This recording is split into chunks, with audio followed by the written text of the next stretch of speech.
राम राम भाई सभी को। कंपाउंड इंटरेस्ट हम पढ़ रहे थे और उसमें हमारा इंस्टॉलमेंट चल रहा था, है ना।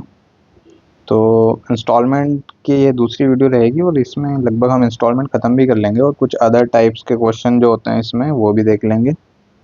उससे पहले ये चीज़ें थोड़ी आप जान लीजिए, ये आपके लिए बहुत ही मस्ट है कि मैथ्स में स्कोर अच्छा कैसे करें, कैलकुलेशन कैसे बढ़ाएं, स्पीड कैसे बढ़ाएं, वो सब।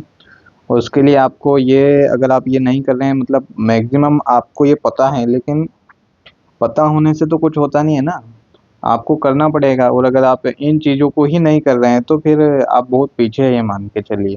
क्योंकि ये चीज़ें पता सबको है लेकिन करते बहुत कम लोग हैं, और फिर इन्हीं वजह से आप अच्छा स्कोर नहीं कर पाते हैं। तो इनको आप ज़रूर करिएगा।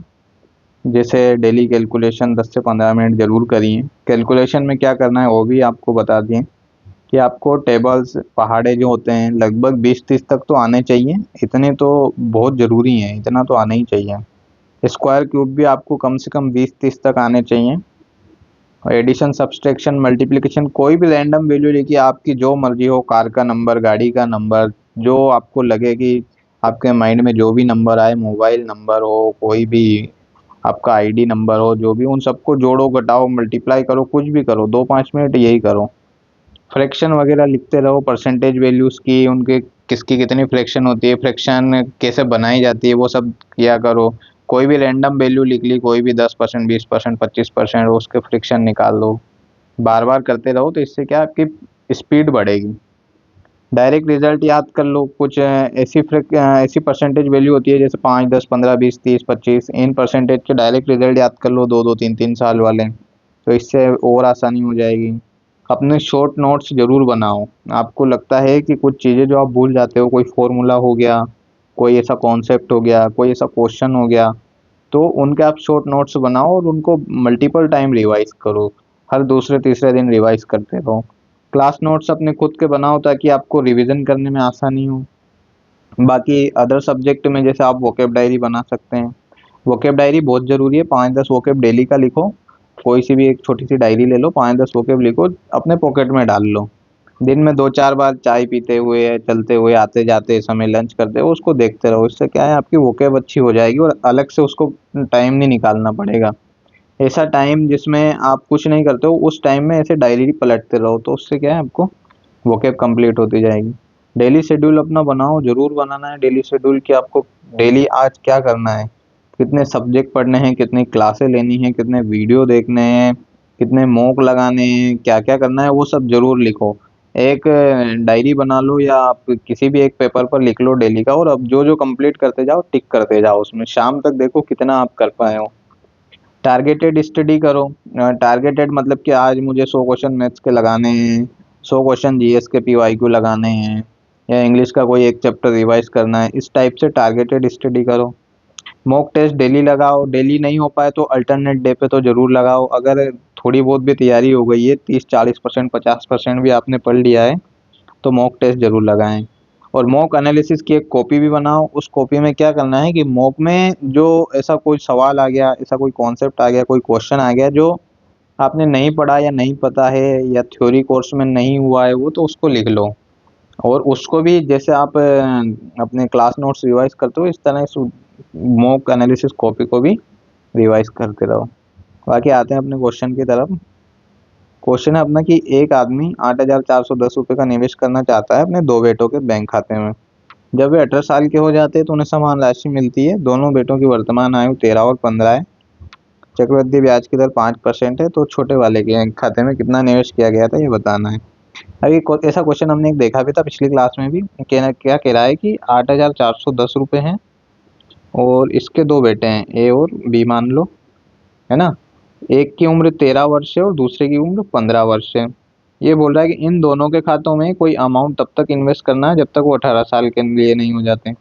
ठीक है भाई, 18 साल के हो जाएंगे तब इनको जो अमाउंट मिलता है वो बराबर रहता है। मतलब ए का जो अमाउंट है और बी का जो अमाउंट है, ये दोनों बराबर होता है। रेट जो है 5% है ना। तो हमने पिछली क्लास में भी समझ लिया था। थोड़ा सा और समझो इसको क्या कह रहा है। टाइम गैप देखते हैं हम पहले तो इनकी एज का, 2 साल यही देखते थे ना। और रेट का जो अपना परसेंटेज फ्रैक्शन वैल्यू लिख लो, 5% की, 1/20। हम क्या करते थे, टाइम गैप अगर 2 साल है तो 2 साल के लिए क्या करते थे, स्क्वायर 20 से 21 का स्क्वायर, इसको +1 करके इधर लिख दो, ये ए और बी का रेशो। अभी ये ए और बी का ये रेशो नहीं है, हम रेशो अभी डिवाइड करेंगे इनमें किसको कौन सा देना है। तो क्या हो जाएगा अपना 400 और 441। अभी देखो, एक कॉमन सेंस की बात है कि 5% रेट से इसको कितने साल ब्याज मिलेगा, 3 साल मिलेगा, और 5% से इसको कितने मिलेगा, 5 साल मिलेगा। तो अगर मैं बोलूँ कि इसको 5 साल ब्याज मिल रहा है तो इसको ज़्यादा ब्याज मिलेगा, और इसको 3 साल मिल रहा है तो इसको कम मिलेगा। तो क्या हम ऐसा बोल सकता हूँ कि जिसको कम ब्याज मिल रहा है उसको ज़्यादा दे देते हैं, और जिसको ज़्यादा ब्याज मिल रहा है उसको कम दे देते हैं। ऐसा क्यों? क्योंकि अगर इसको ज़्यादा ब्याज मिल रहा है तो इसको अमाउंट कम देते हैं ना, तो ज़्यादा टाइम तक मिलता रहेगा, तो ये आगे जाके बैलेंस हो जाएगा। ऐसे ही इसको कम समय के लिए ब्याज मिल रहा है तो इसको ज़्यादा अमाउंट दे देते हैं, तो ये आगे जाके दोनों का बैलेंस हो जाएगा। अब जो हमारा ए और बी का जो अमाउंट का रेशियो है 40441 है ना। टोटल कितना दिया था हमें क्वेश्चन में, 8410। टोटल ये दोनों का हो जाएगा अपना प्लस करके 841 है ना। इसी की वैल्यू दी हुई है हमें 8410, जो कि 10 गुना है ना।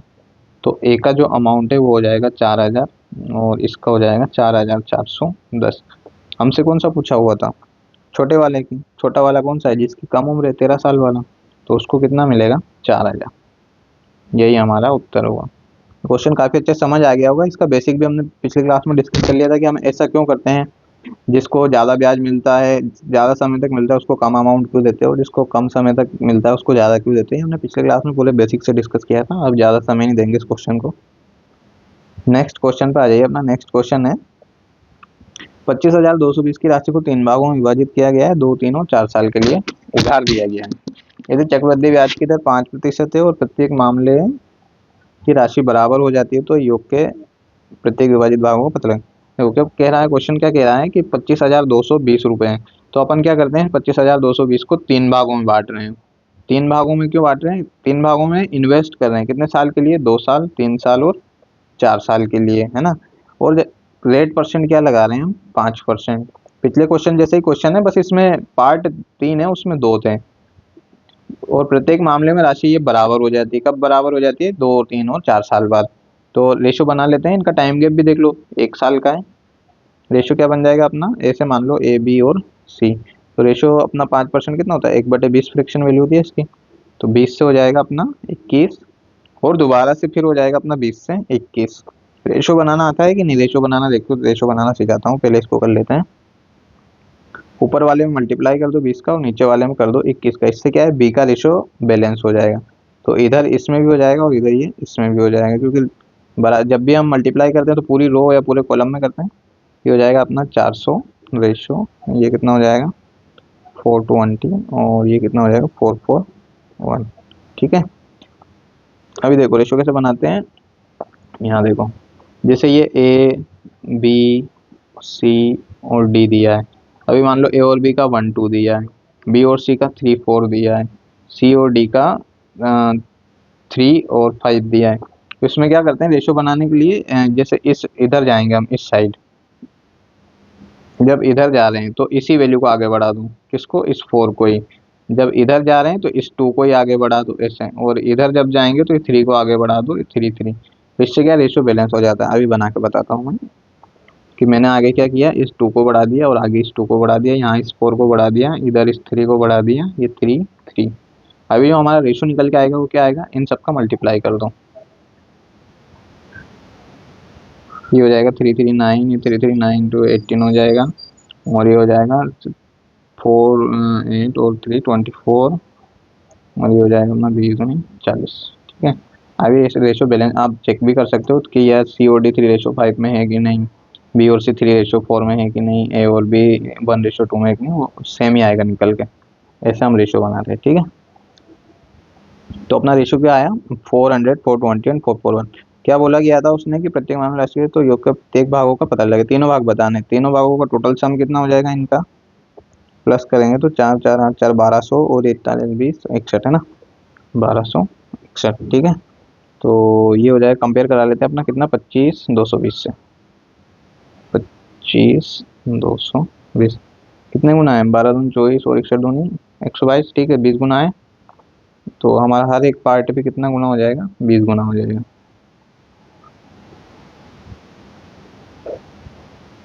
ये हो जाएगा अपना कितना, 8000, और ये हो जाएगा अपना 0048, और ये वाला हो जाएगा 0288, है ना। 8000, 8400 और 8820। नेक्स्ट क्वेश्चन पे चलें। समझ आ गया होगा, पिछले क्वेश्चन जैसे ही सेम है, बस इसमें तीन तीन भाग थे, पिछले वाले में 2 ही भाग थे। और एक चीज और, अभी हमने ये तो निकाल लिया, लेकिन अगर इसने तो पूछा कि सभी भागों का बता दीजिए, then e divided parts of the sum. अगर यहीं वो बोल देता कि किसको कितना मिला, छोटे वाले को कितना मिला, या 2 साल वाले में कौन सा, 3 साल वाले में, तो रेशियो कैसे डिवाइड करेंगे, सेम उसी तरीके से करेंगे जो हम किया था। कैसे कि जिसको, जैसे इसको 4 साल मिल रहा, 4 साल वाले को कम देते हैं, क्यों, क्योंकि इसको ज्यादा ब्याज मिल रहा।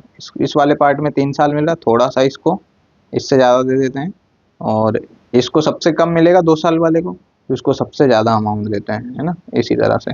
तो अगर हमसे पूछा जाए कि 2 साल वाला अमाउंट कौन सा है, 3 साल वाला कौन सा है, 4 साल वाला कौन सा है, तो वो इस तरह से डिवाइड करेंगे।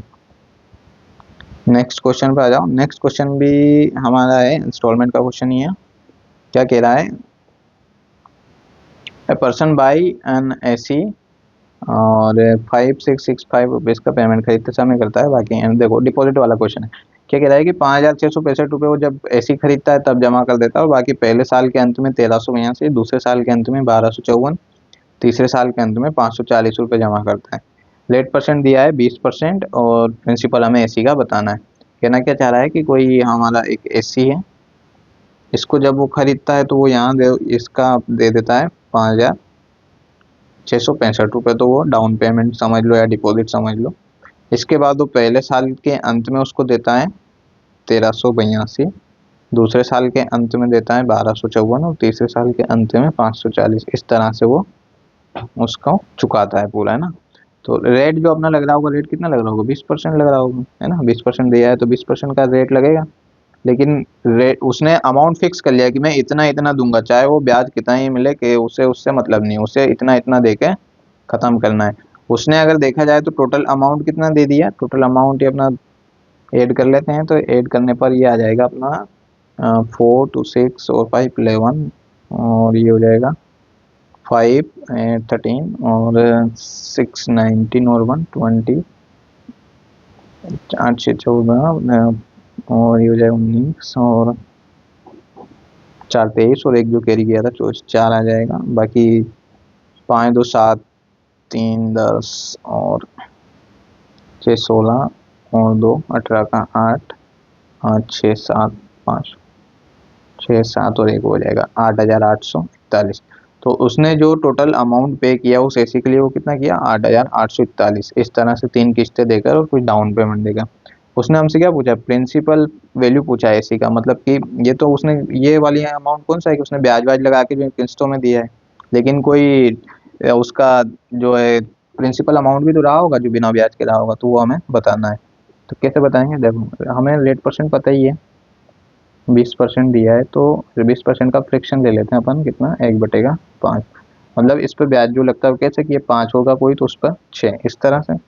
अभी हमें 3 अलग अलग अमाउंट दिए हैं, तो हम क्या करते हैं कि पीछे से इस क्वेश्चन को बैकवर्ड प्रोसेस में सोल्व करते हैं। कैसे कि अगर कोई लास्ट ईयर में 5 से 6 अमाउंट रहा होगा, तो 6 को उसने पे किया 540, तो 5 कितना रहा होगा, ये कितने गुना है इसका, 90 गुना। तो 5 भी रहा होगा उसका 90 गुना कितना, 450। ये जो 450 है, इसको इस अमाउंट में ऐड कर दो जो उसने पे किया था 1254, तो उसने टोटल कितना हो जाएगा अपना, ये हो जाएगा 4 5 5 10, और 4 2 6 7 1704। अभी अभी फिर से 5:6 में उसने सेकंड ईयर में भी पे किया होगा, तो 6 उसने कितना पे किया, 1704। तो 5 कितना रहा होगा, ये देख लो कितने टाइम है, 6 दूनी 12 हो जाएगा, और ये 5 8 48, 2 6 24, 284 टाइम। तो ये हो जाएगा अपना 5 भी कितना, 284 टाइम, 20 और 40 2 42, 5 दूनी 10 और 4 1420। ये इसमें ऐड कर दो, किसमें, दूसरे वाले अमाउंट में, इसमें टोटल कितना हो जाएगा अपने पास, ये हो जाएगा टू, 8 2 10 और 4 3 7, एक हो जाएगा 8, एक है दो, 2802 है ना। फिर स्टार्टिंग का जो फर्स्ट ईयर का रेशो रहा होगा वो भी 5:6 ही रहा होगा। तो 5:6 की वैल्यू हमें दी है, ये 4 कितने गुना हो जाएगी, 6 चौके 24 से हो जाएगा, ये 4 6 6 36 हो जाएगा, और 6 7 42। तो ये जो प्रिंसिपल अमाउंट भी रहा होगा वो भी इतने टाइम ही रहा होगा, उसको डाउन पेमेंट में ऐड कर देंगे, तो हमारा जो टोटल वैल्यू आ जाएगा प्रिंसिपल का, है ना। कितना हो जाएगा, पहले तो ये सोल्व कर लेते हैं। 35, फिर 30 और 3 33, और 5 को 20 और 3 23, 2335, 2335 प्लस का उसने कुछ डाउन पेमेंट भी किया था ना, डिपॉजिट जो 5665 5 5 10 6 3 9 10 6 3 9 10 और 5 2 7 और 1 8। तो प्रिंसिपल वैल्यू जो रही थी वो हमारी क्या रही थी, 8000 इस क्वेश्चन। देखो करना कुछ नहीं है, इंस्टॉलमेंट अलग अलग दिए तो हम उस प्रोसेस से नहीं जा सकते हैं जो हम पिछले इंस्टॉलमेंट में देख रहे थे। कौन सी वाली की, रेशो बैलेंस वाली कर रहे थे ना, फर्स्ट ईयर के लिए 5:6, सेकंड के लिए स्क्वायर, और थर्ड के लिए क्यूब, और फिर तीनों को बैलेंस कर लेते थे। वो कब करते हैं, जब तीनों इंस्टॉलमेंट इक्वली पे की जाती है ना। अभी यहाँ पे तीनों इंस्टॉलमेंट इक्वली पे नहीं किए, तो अलग अलग इंस्टॉलमेंट पे किए, इसलिए रेशो भी अलग अलग लेकर ही सॉल्व करना पड़ेगा।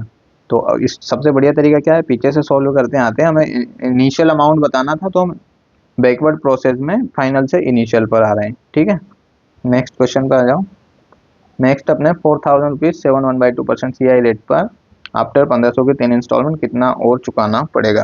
देखो क्या कह रहा है कि कोई अमाउंट है 4000 रुपये का प्रिंसिपल है, लेट 7 1/2% दिए। 7 1/2 की फ्रैक्शन वैल्यू पता है कितनी होती है, ये अपना जो 15% का आधा है, यही लिखा हुआ है 15/2, और 15% की होती है अपनी 3/20, तो हो जाएगी कितनी, 3/40। मतलब जो है 4000 पे जो रेट लग रहा है वो अपना लग रहा है, या ये प्रिंसिपल है तो इसका अमाउंट कितना 40 से 43 हो रहा होगा इस टाइप से, ठीक है।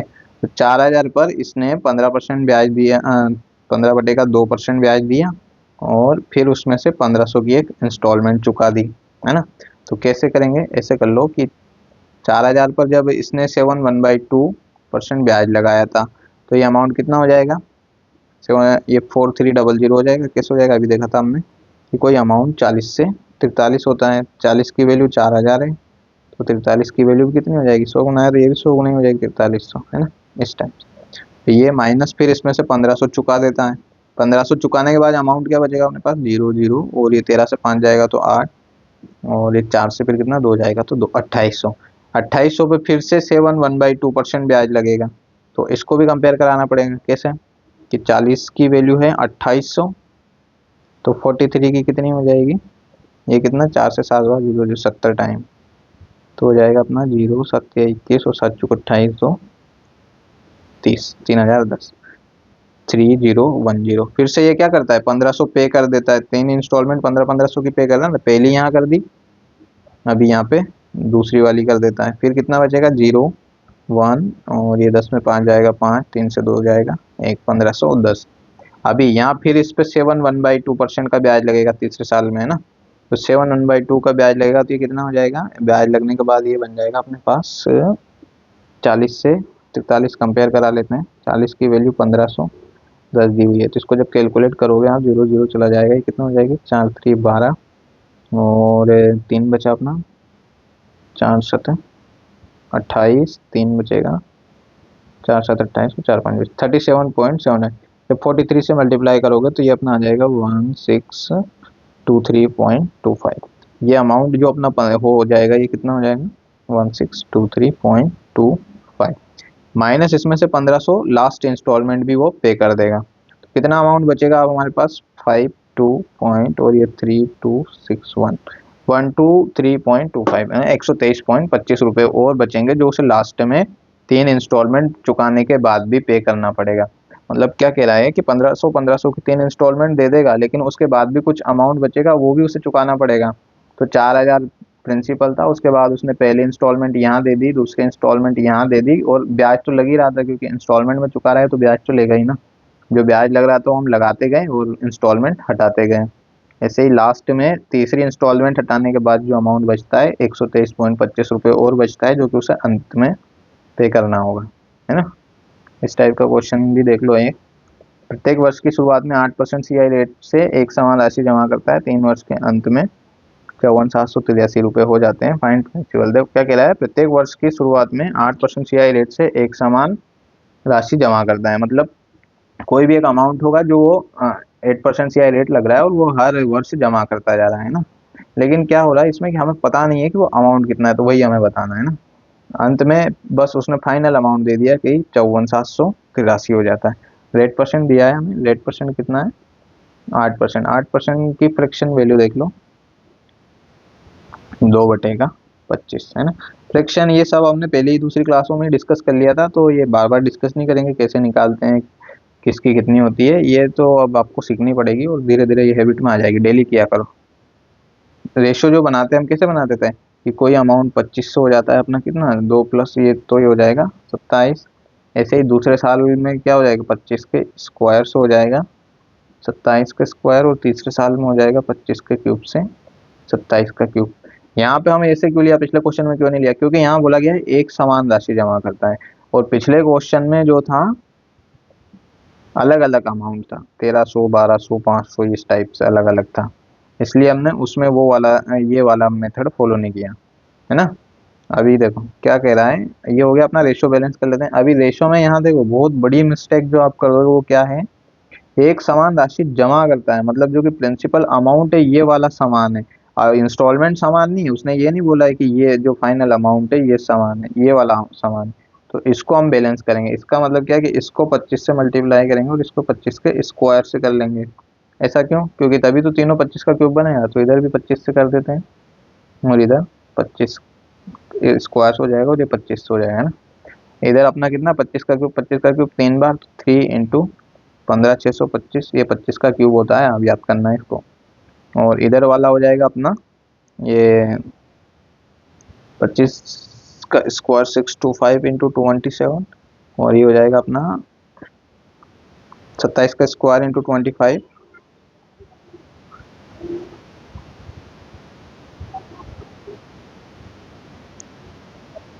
और नीचे वाला हो जाएगा अपना 27 का क्यूब। टोटल करोगे तो ये आ जाएगा अपना 54783। अभी देखो इसी की वैल्यू हमें गिवन है कि फाइनल अमाउंट कितना हो जाता है 54783। 54783 ये कितना है, इसका 1 टाइम है, तो ये जो प्रिंसिपल होगा ये भी 1 टाइम हो जाएगा, मतलब जो है यही हो जाएगा। कितने 5 3 15 3 2 6 7 6 3 18 15 1 16 3 और 1 4 4 6 8 7 5, ये हमें बताना था, ये हमारा आंसर होगा। पिछले जो हमने पिछली क्लास में भी क्वेश्चन किया था 3 साल वाला, और उन क्वेश्चन में क्या था कि उनमें इंस्टॉलमेंट सेम दी गई थी। उनमें बोला गया था कि वो ये जो प्रत्येक 3 किस्तों में बराबर एक समान किस्तों में पे करता है, तो इसलिए हम वो ये वाला जो अमाउंट होता था ये वाला सेम करते थे। अभी इसने क्या बोला है कि वो एक समान प्रिंसिपल अमाउंट डिपॉजिट करता है, एक समान राशि जमा करता है जो राशि उसने इन्वेस्ट की थी, तो फाइनल अमाउंट इतना हो जाता है, इसलिए हमने ये वाला एक समान किया। इसको सेम किया, इधर वाले को कंपेयर करा दिया, जितना ये बना उतना क्वेश्चन वैल्यू से, तो ये जितना हमारा आया आंसर उसी का 1 टाइम है, तो इसलिए ये भी उसका 1 टाइम ही हो जाएगा। एक क्वेश्चन और देखिए, ये भी थोड़ा अच्छा क्वेश्चन है। पिछला क्वेश्चन के जो हमने किया था ए और बी वाला डिवाइड करने वाला, उसके जैसा ही है, बस इसमें थोड़ा सा एक कॉन्सेप्ट है वो समझो। इसमें क्या बोला गया है, 22,830 रुपये को 2 भागों में ए तथा बी को दिया। 22,830 ए और बी को दिया गया है। इस राशि को 5% पर दिया गया है। लेट परसेंट भी अपना कितना 5%, 1/20। और क्या बोला है, चक्रवृद्धि ब्याज की दर से खर्च करते हैं, उन दोनों के पास 9 तथा 11 वर्ष के बाद राशि बचेगी। ये जो है 9 वर्ष के लिए खर्च करता है, ये 11 वर्ष के लिए। वहां पे क्या इन्वेस्ट कर रहा था, यहाँ पे क्या कर रहा है खर्च कर रहा है, मतलब यहाँ पे राशि जो भी होगी वो खर्च होती जाएगी, और जब यहाँ 9 साल और 11 साल के बाद जो भी अमाउंट आएगा वो बराबर होगा, इस टाइप से बोला है 5% रेट पर, है ना। तो रेशो अपना क्या बनेगा 20 से 21। टाइम गैप कितना है 2 साल का, तो स्क्वायर कर दें, कितना हो जाएगा 400 और 440। अभी हम क्या कर लेते हैं, जिसको ज्यादा साल ब्याज मिलता था उसको हम कम अमाउंट देते थे, और जिसको कम साल मिलता था उसको ज्यादा देते थे। ऐसा क्यों करते थे, क्योंकि दोनों का अमाउंट बैलेंस करना होता था। लेकिन अभी क्या बोल रहा है, ये खर्च कर रहे हैं, मतलब जो ज़्यादा साल खर्च करेगा उसको ज़्यादा देना पड़ेगा, क्योंकि जो ज़्यादा खर्च करेगा उसके पास तो कमी आ जाएगी ना।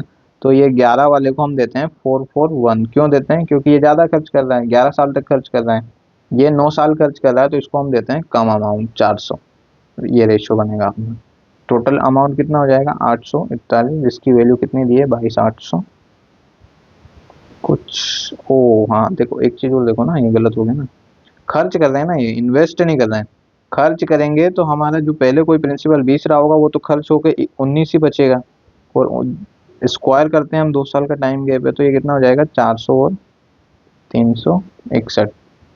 यहाँ से क्या है कि हम पिछले क्वेश्चन में जो हमने देखा था उसमें इन्वेस्ट कर रहे थे, मतलब उसमें ब्याज मिल रहा था, तो ब्याज मिल रहा था तो हमारा जो है अमाउंट बढ़ रहा था। अभी इसमें क्या है, ये खर्च कर रहे हैं, खर्च कर रहे हैं मतलब कम ही आ रही है, पैसा खत्म होता जा रहा है। तो खत्म हो रहा है तो हम इसको माइनस करेंगे, माइनस करेंगे तो हमारे पास 400 361, 20 से 19 होगा, ना कि 20 से 21। इसलिए जो अमाउंट है हम इसको कितना देते हैं? 400 देते हैं। और जो कम साल खर्च करता है उसको 361 देते हैं। तो हमारा टोटल अमाउंट कितना हो जाएगा? 761। उसकी वैल्यू दी हुई है हमें 22,830। कितने गुना है ये? 30 गुना है ना। तो हमारा दोनों का जो है प्रिंसिपल भी हो जाएगा तीन, जो भी 9 साल और 11 साल बाद बचेगा वो भी 30 गुना, इसका हो जाएगा 12,000।